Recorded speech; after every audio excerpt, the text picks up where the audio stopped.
یہ کہتے ہیں کہ جیسے حرم میں ہوتا ہے کہ طواف سے فارغ ہوتے ہیں تو نمازی نماز پڑھ رہے ہوتے ہیں آگے سے نکل جاتے ہیں، اور اسی طرح مسجد نبوی میں دیکھا ہے کہ لوگ آگے سے نکل جاتے ہیں، کیا حکم شرع ہوگا؟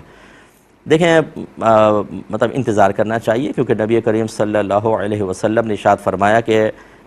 جو شخص کسی نمازی کے آگے سے گزرتا ہے، اگر وہ جانتا کہ اس گزرنے میں اس کے لیے کیا ہے، یعنی کیا وبال ہے، تو جو قدم اس نے نمازی کے آگے سے گزرنے کے لیے اٹھایا اس سے بہتر سمجھتا کہ 40 سال تک وہاں کھڑا رہتا،